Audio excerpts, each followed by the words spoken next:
ఇది మరింత మహమ్మారిగా మళ్ళీ విజృంభించి పుంజుకునే ఇప్పుడు ఇన్ఫ్లుయెన్జా ఎలా అయితే భయపడరో జనం, కరోనాకి సంబంధించి కోవిడ్-19 వైరస్ గురించి అనుకుంటాము. ఈ వేరియంట్ ఎప్పుడైతే మరణాలకు కూడా కొన్నిటిలో దారితీస్తుందో ఇటువంటి వేరియంట్స్ గురించి తప్పనిసరిగా ఇప్పుడు కనిపిస్తున్న కరోనా కొత్త కేసులు ఏవైతే ఉన్నాయో కొంత ఆందోళన పెట్టే విధంగా ఉందా? అంటే దాని స్ప్రెడ్ రేషియో చూసుకుంటే దీనివల్ల కొత్తగా ఎక్కువ అడ్మిషన్స్ అవటం కానివ్వండి, ప్రాణానికి ప్రమాదం అవటం కానివ్వండి.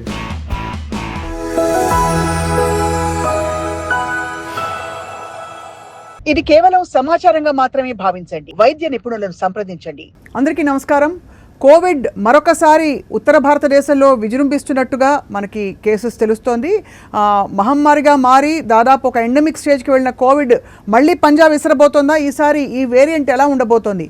మధ్యలో అక్కడక్కడ దర్శనం ఇచ్చిన ఈ వేరియంట్ మళ్ళీ మారిందా, మ్యూటేట్ అయిందా? ఈ అంశాలపై మరింత ఇన్ఫర్మేషన్ తెలుసుకుందాం. మనతో పాటు సిసిఎంబి పూర్వ శాస్త్రవేత్త, అందరికీ సుపరిచితులు, ప్రొఫెసర్ ఎంవి జగన్నాథం గారు మనతో ఉన్నారు. అండ్ అలాగే ఇప్పుడు యూనివర్సిటీ ఆఫ్ హైదరాబాద్లో విజిటింగ్ ప్రొఫెసర్గా కూడా ఉన్నారు. వారితో పాటు మనకందరికీ సుపరిచిత ప్రముఖ కార్డియాలజిస్ట్ డాక్టర్ ముఖర్జీ గారు కూడా కాసేపట్లో జాయిన్ కాబోతున్నారు. ప్రొఫెసర్ జగన్నాథం గారు నమస్కారం సార్.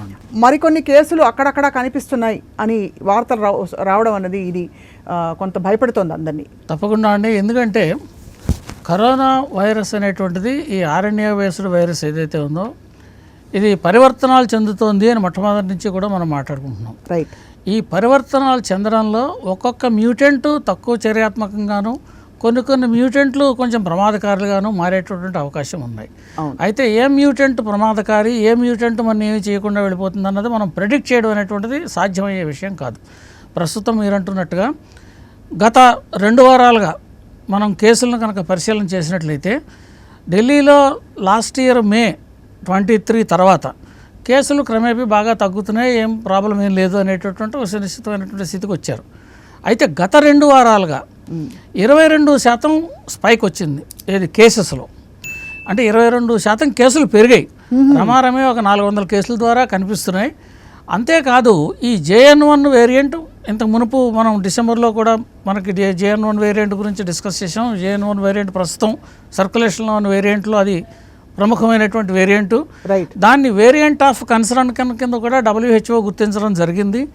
ఈ JN1 వేరియంట్ వల్ల ఏదైతే ఉందో ఈ వేరియంట్ వల్ల కొన్ని మరణాలు కూడా నమోదవుతున్నాయి.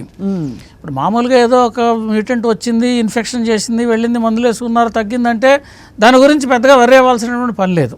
ప్రజలు ఎవరు కూడా దాని గురించి భయపడాల్సినటువంటి పని లేదు. ఏదో ఇతరత్ర రోగంలాగే ఇప్పుడు కరోనా కూడా రొంప దగ్గు జ్వరంలాగా వస్తుంది, వెడితే మందు వేసుకుంటే సరిపోతుందన్న పరిస్థితుల్లో ఉండొచ్చు. కానీ ఈ వేరియంట్ ఎప్పుడైతే మరణాలకు కూడా కొన్నిటిలో దారితీస్తుందో ఇటువంటి వేరియంట్స్ గురించి తప్పనిసరిగా శ్రద్ధ వహించాలి. అయితే ఇప్పుడు 422% కేసులు నమోదయ్యండి, లేదా 20% కేసులు నమోదయ్యండి, కొంత గణాంక వివరాలను బట్టి చెబుతున్నాం. ఎలా చెబుతున్నాము? ఇంతవరకు మనం పరీక్షలు చేసి మనకు గుర్తించినటువంటి కేసులను బట్టి చెబుతున్నాం. ఇది ఎవరెవరికి ఇన్ఫెక్ట్ అయిందో పూర్తిగా మనం ప్రారంభంలో చేసినట్టుగా అందరికీ స్క్రీనింగ్ చేయట్లేదు కదా. అవును. కాబట్టి యాక్చువల్ కేసులు ఇవేనా, యాక్చువల్ కేసులు ఇంతకంటే ఎక్కువ ఉన్నాయా అని చెప్పడం కష్టం. కాబట్టి ఈ పరిస్థితుల్లో మనం తప్పనిసరిగా జాగ్రత్తలు తీసుకోవాల్సిన అవసరం అయితే ఉంటుంది. కానీ కామన్గా ఇప్పుడు వచ్చిన ఈ కొత్త కేసుల సిమ్టమ్స్ ఏ విధంగా ఉంటున్నాయి ప్రొఫెసర్ జగన్నాథం గారు?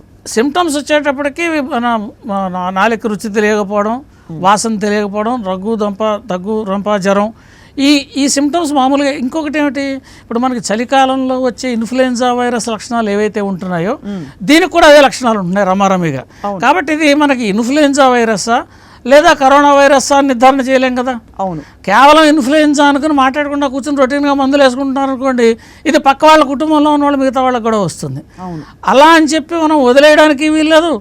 ఎక్కువగా దీని మీద ఎక్కువ భయపడ్డాం అనుకోండి, భయపడే వరకే భయభ్రాంతులు అయ్యామనేటువంటి పరిస్థితి అటు కాకుండా తయారవుతుంది. ఇటువంటి పరిస్థితుల్లో చేయాల్సిన విషయం ఏమిటంటే, ఎప్పుడైతే ఈ దగ్గు రొంప జ్వరం ఇంతకు మునుపు మనం అన్నట్టుగా కొంచెం శ్వాసకోశ సంబంధమైనటువంటి సమస్య కానీ ఏదైనా స్పెషల్గా కనుక కనిపిస్తే తప్పనిసరిగా మనం దానికి సరిపడా డాక్టర్లను కలిసి పరీక్ష చేయించుకుని ఇది కరోనా అవునా కదా అని నిర్ధారణ చేయించుకోవడం చాలా ముఖ్యమైనటువంటి పని అండి. ఇప్పుడు మీరు అన్నారు ఉత్తర భారతదేశంలో కేసులు పెరిగాయి, దక్షిణ భారతదేశంలో కొంచెం తగ్గుముఖం పట్టింది. గణాంకాలను చూస్తే తగ్గుముఖం పట్టిందని తెలుస్తోంది. కానీ మొట్టమొదటి మనకు తెలిసింది JN1 వేరియంట్ కేరళ నుంచే ఎక్కువ కేసులు వచ్చాయి మనకి. కాబట్టి ఇది ఉత్తరం, దక్షిణం, తూర్పు, వడమరలు తేడా ఏమీ లేదు దీనికి. ఇది కూడా మనకంటే పెద్ద నేషనలిస్టే కాదు, వరల్డ్ ఓవర్ ఇది. కాబట్టి ఇది జాతీయవాదే కాదు, అంతర్జాతీయ అది ఇది. అంటే ఇప్పుడు ఇతర దేశాల్లో ఉన్న కనిపిస్తున్నాయి సార్ ఈ ఇప్పుడు కొత్త మిగతా దేశాల్లో కూడా ఉన్నాయి. ఎక్కడికక్కడ వాళ్ళు దీని గురించి చర్యలు తీసుకుంటున్నారు. కాబట్టి ఎక్కడెక్కడ ఇలా కేసులు వచ్చాయో వచ్చినటువంటి చోట్లలో సరైనటువంటి చర్యలు తీసుకోవడము, ఇంతకుముందు కరోనా చేసుకోవడం వల్ల మనం వైద్యపరంగా ఏ లక్షణాలు తీసుకుంటున్నామో మనకున్న అనుభవాల దృష్ట్యా, ఆ అనుభవాల దృష్ట్యాను డాక్టర్లకు తెలిసినటువంటి విషయాల దృష్ట్యాను కొంతవరకు దాన్ని ఇప్పుడు ప్రస్తుతం ఉధృతం లేదు కాబట్టి కంటైన్మెంట్ ఈజీ. కానీ అది నిజమే, ఆ కంటైన్మెంట్తో పాటు మనకి జాగ్రత్తలు తీసుకోవడానికి కూడా ఇదివరకు ఉన్నంత భయం లేదు జనంలో. ఇప్పుడు అది ముఖ్యమైనటువంటి విషయం. ఇప్పుడు అంటే భయపడాల్సిందని చెప్పి మనం చెప్పట్లే. కరోనా వస్తుంది, ఏదో పూలు వచ్చి మీ మీద పడి మిమ్మల్ని భీకరంగా ఇది మారణహోమం సృష్టిస్తుంది ఇలా చెప్పేటువంటి పరిస్థితి అయితే కాదు. అలా అని చెప్పి కరోనా వచ్చింది మిమ్మల్ని ఏమీ చేయదు అని చెప్పడానికి కూడా వీల్లేదు. రైట్, మీరు అన్నట్టుగా అది పాండమిక్ నుంచి ఎండమిక్ స్టేట్కి వచ్చింది. ఎండమిక్ స్టేట్కి వచ్చింది అంటే మన మధ్యలోనే ఉంది, ఇంకెక్కడికి పోలే, మన మధ్యలోనే ఉంది. పోని అలాగే ఉందా? అలాగ ఉండదు. ఇది ఎప్పుడు ఎక్కడ మళ్ళీ విజృంభిస్తుందో, ఎంతమందికి కేసులను తీసుకొస్తుందో, అది అదే మ్యూటెంట్ వస్తుందా లేదా మళ్ళీ ఇంకొక వేరియంట్ వస్తుందా, ఈ ప్రశ్నలు ఎప్పుడూ మనం వెంటాడుతూ ఉంటాయి. కానీ అప్పటికి ఇప్పటికీ ప్రొఫెసర్ జగన్నాథం గారు జరిగిన రీసెర్చ్లో ఇది మరింత మహమ్మారిగా మళ్ళీ విజృంభించి పుంజుకునే, ఇప్పుడు ఇన్ఫ్లుయెన్జా ఎలా అయితే భయపడరో జనం దాన్ని యాక్సెప్ట్ చేశారో అదే స్టేజ్లో మనం కరోనాకి సంబంధించి కోవిడ్-19 వైరస్ గురించి అనుకుంటామా? అంతటి భయపడాల్సిన పని లేదు. అయితే ఇక్కడ మీరు ఇన్ఫ్లుయెన్జా గురించి కూడా అన్నారు కాబట్టి ఇన్ఫ్లుయెన్జాకు సంబంధించినటువంటి ఒక విచిత్రమైనటువంటి విషయం ఒకటి చెబుతాను నేను. ఏంటంటే మనకి కరోనా వచ్చిన తర్వాత మన ఇన్ఫ్లుయెన్జాకి కరోనాకి ఒకే రకమైనటువంటి లక్షణాలు ఉన్నాయి. ఈ ఏది రోగ సంబంధమైనటువంటి లక్షణాలు ఒకే రకంగా ఉన్నాయి. ఈ రెండు వైరస్లేను కాబట్టి అయితే కరోనా వైరస్ అయితే ప్రమాదకారి, రైట్, ఇది పాండమిక్, అదైతే వస్తుంది పోతుంది వచ్చి పెడుతూ ఉంటుంది, ఉన్న అంత ప్రమాదకారి కాదు. అది ఈ పరిస్థితుల్లో మనకి కరోనా వచ్చినప్పుడు కనుక మనం తీసుకున్నటువంటి జాగ్రత్తలు తీసుకుని చూసినట్టయితే మనకి ఈ 4-5 సంవత్సరాల్లో తెలిసినటువంటి విషయం ఏంటంటే నాన్ ఫార్మాస్యూటికల్ ఇంటర్వెన్షన్స్ ద్వారా ఒక ఇన్ఫ్లుయెన్జా వైరస్ ఒక క్లాన్ ఆటోమేటిక్గా వంశం అంతరించిపోయింది. ఈ విషయాన్ని కనుక్కున్నారు. దాని గురించి ఇప్పుడు అనేకమైనటువంటి కంపెనీలు వ్యాక్సిన్లు తయారు చేస్తున్నాయి. విచిత్రమైన విషయం. మరి ఇన్ఫ్లుయెన్జా వైరస్ ఉందంటే దానికి సరిపడా వ్యాక్సిన్లు తయారు చేయడం, దాన్ని ఏ రకంగా నిగ్రహించాలంటే విషయం మీద మన జాగ్రత్తలు మనం తీసుకోవాలి కదా. అవును. అయితే ఇప్పుడు మనకు తెలిసింది ఏమిటి, ఆ ఇన్ఫ్లుయెన్జా వైరస్ ఒక పర్టికులర్ స్ట్రెయిన్, ఒక పర్టికులర్ క్లాడ్ పూర్తిగా అంతరించిపోయింది. ఎందుకు అంతరించిపోయింది? మనం కరోనాకి తీసుకున్నటువంటి నాన్ ఫార్మాస్యూటికల్ ఇంటర్వెన్షన్ ప్రివెన్షన్స్ ఏవైతే ఉన్నాయో ఆ ప్రివెన్షన్స్ ఇవి మనకి సోకకుండా చేసింది. ఇప్పుడు అది ఎక్కడ లేకుండా పోయింది ప్రపంచంలో. రైట్, ఇది ల్యాన్సెట్లో రాశారు ఈ పేపర్, ఇది నేను లేటెస్ట్ ఇప్పుడు చదివానది. కాబట్టి ఆ విషయాన్ని మనం చెబుతున్నాం. కాబట్టి మనకేంటంటే కరోనా కావచ్చు, ఇన్ఫ్లుయెన్జా కావచ్చు, కొంత మన ప్రవర్తన మన జాగ్రత్తలు కనుక మనం జాగ్రత్తగా ఉన్నట్టయితే నాన్ ఫార్మాస్యూటికల్ ఇంటర్వెన్షన్ అంటే మనం డాక్టర్ దగ్గరికి వెళ్ళక్కర్లా, మందులు వేసుకోకర్లే, ఏమీ వేసుకోకుండా ఇంత మునుపు ఏదైతే ఫిజికల్ జాగ్రత్తలు ఏవైతే తీసుకున్నామో, భౌతికంగా కొన్ని జాగ్రత్తలు ఏవైతే తీసుకున్నామో అటువంటి జాగ్రత్తలు తీసుకునేటువంటి ద్వారా కూడా కొన్ని వైరస్లను నిగ్రహించవచ్చు అనేటువంటి విషయం దీని ద్వారా మనకు తెలుస్తోంది. అండ్ ప్రొఫెసర్ జగన్నాథం గారు, మనకి డాక్టర్ ముఖర్జీ గారు జాయిన్ అవుతున్నారు లైవ్లో ఇవాళ. ఇది అంశంపై మెడికల్ పాయింట్ ఆఫ్ వ్యూ నుంచి తీసుకోవాల్సిన జాగ్రత్త గురించి మాట్లాడతారు. డాక్టర్ ముఖర్జీ గారు, thank you so much for joining us sir. నమస్కారం. నమస్తే అండి సార్. డాక్టర్ ముఖర్జీ గారు, ఇప్పుడు కనిపిస్తున్న కరోనా కొత్త కేసులు ఏవైతే ఉన్నాయో కొంత ఆందోళన పెట్టే విధంగా ఉందా? అంటే దాని స్ప్రెడ్ రేషియో చూసుకుంటే ఇప్పుడేం ఆందోళన చెందాల్సిన విషయం ఎటువంటి పరిస్థితుల్లో కనపట్లేదండి. ఢిల్లీలో నిన్న అరౌండ్ 63 కేసెస్ నమోదైనాయి. రైట్, ఇది అంటే చాలా రోజుల తర్వాత ఇన్ని ఎక్కువ కేసెస్ వచ్చినాయనే కాదు తప్ప వేరే ఏమీ లేదు. దీని గురించి మనం అసలు భయపడాల్సిన అవసరం లేదు, దీని గురించి కలత చెందాల్సిన అవసరం లేదు. ఎందుకంటే ఇప్పటికి కూడా నడుస్తుంది ఒమిక్రాన్ వేరియంట్ మాత్రమే. ఇది JN.1 వేరియంట్ మాత్రం నడుస్తుంది. అమెరికాలో ఆల్మోస్ట్ 92% JN.1 వేరియంటే ఉంది. కాబట్టి అనేక రాష్ట్రాల్లో అనేక దేశాల్లో JN.1 ప్రధానంగా ఉంది. JN.1 అనేది కంప్లీట్ గా Omicron type of sub variant మాత్రమే. కాబట్టి ఇప్పుడు కొత్తగా దీని వలన కొత్తగా ఎక్కువ అడ్మిషన్స్ అవటం కానివ్వండి, ప్రాణానికి ప్రమాదం అవటం కానివ్వండి, ఇలాంటివి జరిగే అవకాశం చాలా తక్కువ. కాబట్టి మనం ఏం భయపడాల్సిన అవసరం లేదు, దీని గురించి మనం పట్టించుకోవాల్సిన అవసరం కూడా లేదు. But at the same time మనం కీన్ గా వాచ్ చేయాల్సిన అవసరం ఉంది. ఏ విధంగా పెరుగుతున్నాయి ఢిల్లీలో కేసెస్ కావచ్చు, లేకపోతే పొరపాటున హాస్పిటలైజేషన్స్ అవుతున్నాయా లేదా అని. రాజస్థాన్ సీఎం కూడా నిన్న అటాక్ అవడం జరిగింది, బద్రీలాల్ శర్మ గారికి. సో ఆయన కూడా సెల్ఫ్ ఐసోలేషన్ లో ఉండటం అనేది జరుగుతుంది. అంటే ఎవరైనా సరే కోవిడ్ పాజిటివ్ అనేది వచ్చిన తర్వాత వాళ్ళు సెల్ఫ్ ఐసోలేషన్ లో ఉండటం అనేది కొంతవరకు మంచి విషయమే. కానీ మన కోవిడ్ నెంబర్స్ మనకి ఏ రకంగా పెరుగుతాయంటే మనం ఎప్పుడైతే టెస్టింగ్ ఎక్కువ చేస్తామో ఆ టైంలో మనకి కేసెస్ ఎక్కువ పెరుగుతాయి. టెస్టింగ్ ఎప్పుడు తక్కువ చేస్తామో కేసెస్ తక్కువ ఉంటాయి. మనకి హాస్పిటలైజేషన్స్ ఎంత అవుతున్నాయి అనేది ఇంపార్టెంట్. హాస్పిటలైజేషన్స్ పెరుగుతున్నట్టుగా ఎటువంటి ఇన్ఫర్మేషన్ మన దగ్గర లేదు కాబట్టి ప్రజలు ప్యానిక్ అవ్వాల్సిన అవసరం లేదు, గవర్నమెంట్ అప్రమత్తంగా ఉండాల్సిన అవసరం మాత్రం ఉంది. Right sir. ఇప్పుడు వీళ్ళందరికీ సార్ ఈ 63 మందికి కరోనానే అయ్యుండొచ్చు అనడానికి సిమ్టమ్స్ ఎలా వచ్చి ఉంటాయి సార్? ఎందుకంటే మామూలు ఫ్లూలు కూడా దాదాపు అక్కడక్కడే, అందులో ఇది వీకెన్ అయిన ఈ వేరియంట్ ఒమిక్రాన్ వేరియంట్లో తీవ్ర లక్షణాలు ఏం కనిపించినట్టు మనకి ఇదివరకు వినలేదు మనం. ఇప్పుడు వీళ్ళకి లక్షణాలు కూడా మనకి కొత్త లక్షణాలు ఏం లేవు. JN1 కి సహజంగా ఎక్కువ డిఫరెంట్ లక్షణాలు ఏం లేవు.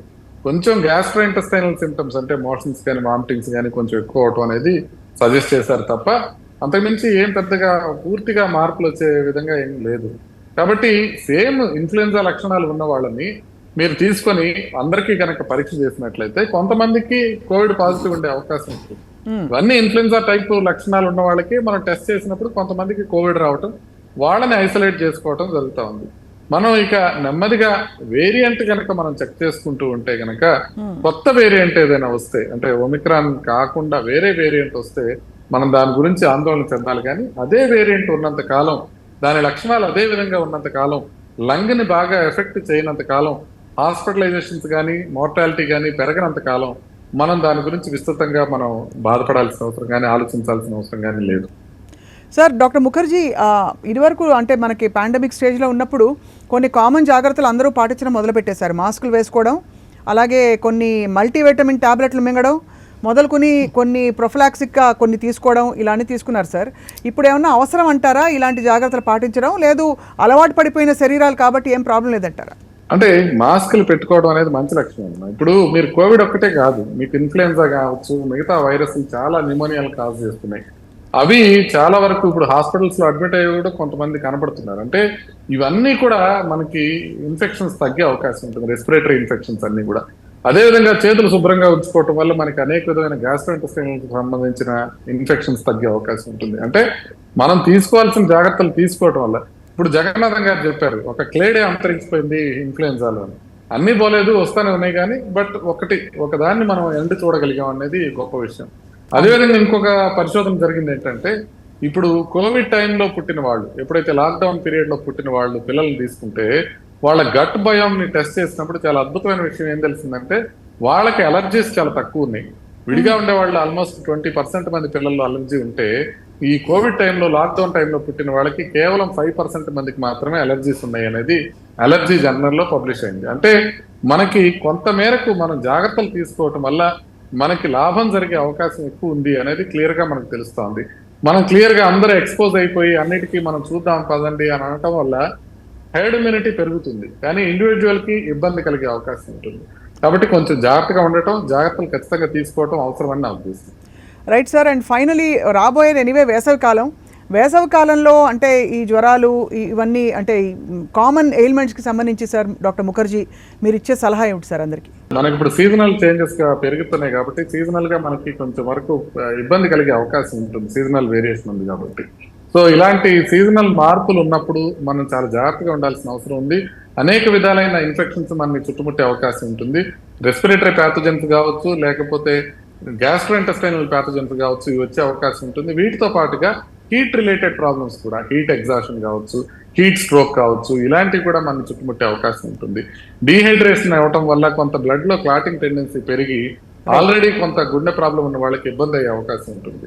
కాబట్టి ఖచ్చితంగా మనం హైడ్రేషన్ జాగ్రత్తగా మెయింటైన్ చేసుకుంటూ అవసరమైనంత వరకే మనం వాటర్ మనం ఎంతవరకు అవసరం అనేది, గుండె జబ్బులు ఉన్నవాళ్ళు, కిడ్నీ జబ్బులు ఉన్నవాళ్ళు కొంత జాగ్రత్త తీసుకోవాలి. కానీ మిగతా వాళ్ళు శుభ్రంగా ఎంత మాక్సిమం హైడ్రేషన్ తీసుకోగలరో అంత తీసుకుంటూ మనం డిసీజెస్ కి ఎక్స్పోజ్ కాకుండా, ఒకవేళ ఎక్స్పోజ్ అయినా కూడా వాటికి తొందరగా ట్రీట్మెంట్ తీసుకుంటూ ఉంటే మనం ఈ వేసవి కాలంలో మనం సీజనల్ గా వచ్చే ప్రాబ్లమ్స్ నుంచి మనం బయటపడిపోవచ్చు. అండ్ ఫైనలీ సార్, తెలుగు రాష్ట్రాల్లో మనకి కోవిడ్ కేసుల లెక్క ఏమైనా తెలుస్తుందా? ఎన్ని నమోదవుతున్నాయి?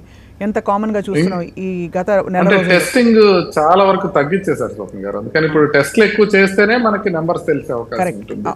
మనం ఎందుకు టెస్ట్లు ఎక్కువ చేయట్లేదు, ఆందోళన పట్టలేదు అంటే, మనకి హాస్పిటల్లో అడ్మిట్ అయిన వాళ్ళకి మాత్రం మేము టెస్టులు చేస్తున్నాం.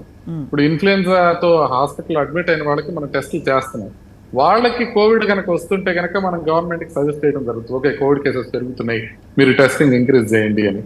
ఇంకా అలాంటి దాఖలాలు ఏమీ హాస్పిటల్స్ లో కనపట్లేదు. కాబట్టి వైరల్ న్యూమోనియా ఉన్న పేషెంట్స్ కూడా మనం టెస్ట్ చేసినప్పుడు కోవిడ్ తరహా పాజిటివ్ రావట్లేదు ఆర్టీపీసీఆర్లో. అందుకోసం అని చెప్పి మనం ఇప్పటికిప్పుడు టెస్టులు పెంచాల్సిన అవసరం లేదు. అవి జాగ్రత్తగా ఇన్ఫ్లుయెన్జా లైక్ ఇల్నెసెస్ వచ్చి హాస్పిటల్లో అడ్మిట్ అయినప్పుడు, సారీ కేసెస్ పెరుగుతున్నప్పుడు అప్పుడు మనం వీటిని పట్టించుకోవాల్సిన అవసరం ఉంటుంది. టెస్టింగ్ హ్యూజ్ స్థాయిలో పెంచాల్సిన అవసరం ఉంది.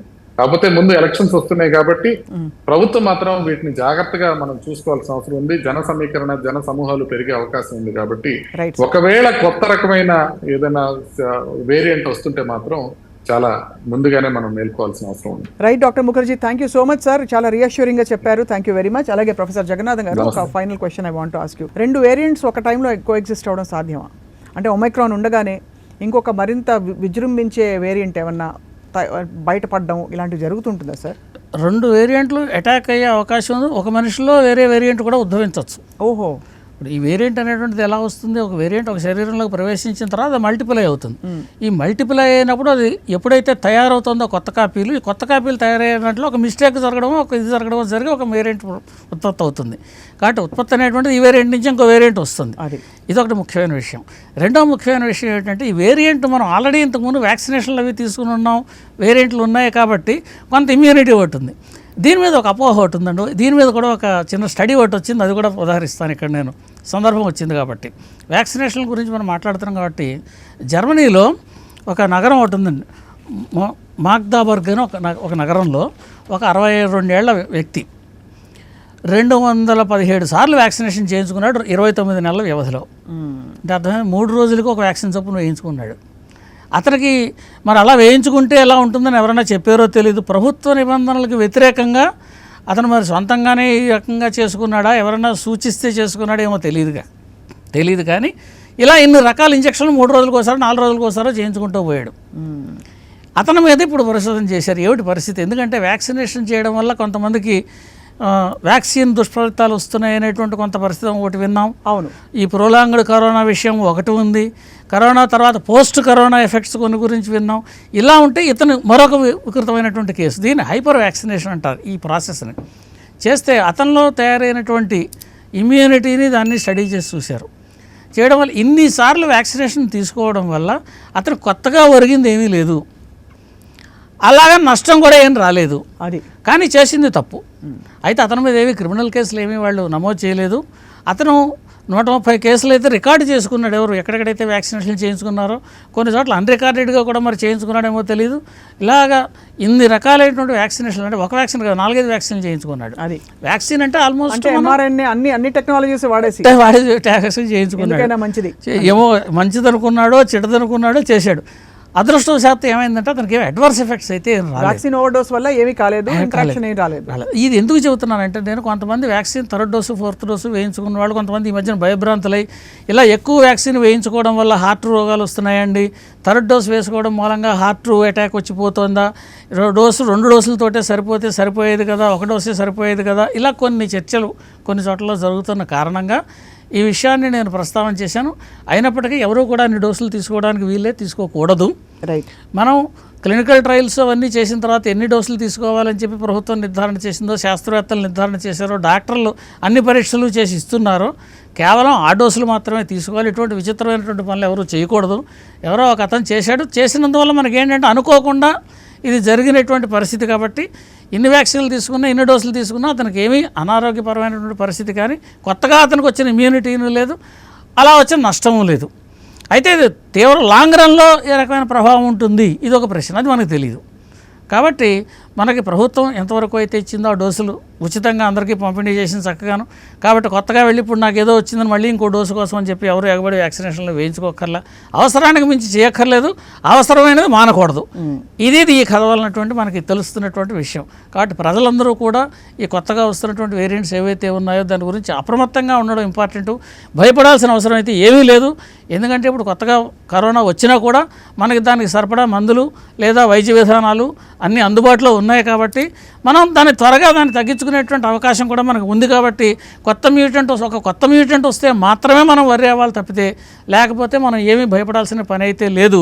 కానీ అప్రమత్తంగా ఉండడం, ఇవి వస్తే మాత్రం డాక్టర్లకు రిపోర్ట్ చేసి కొత్తదా కరోనా అవునా కాదా నిర్ధారణ చేసుకోవడం మాత్రం ప్రజల మీద ఉంటుంది. ఇది ప్రజలు హాస్పిటల్కి వస్తేనే కదా తెలిసేది వచ్చిందా లేదా అన్నది. కాబట్టి అలా వచ్చిన కారణంగానే ఇప్పుడు మనకి కొత్త కేసులు తెలిసాయి.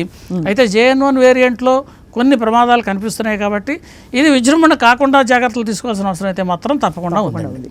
ప్రొఫెసర్ జగన్నాథం గారు చాలా ఇన్ఫర్మేటివ్గా మళ్ళీ అందరినీ అప్రమత్తం చేస్తూ అట్ ద సేమ్ టైం రియాష్యూర్ చేస్తూ చెప్పినందుకు ధన్యవాదాలు సార్. నమస్కారం.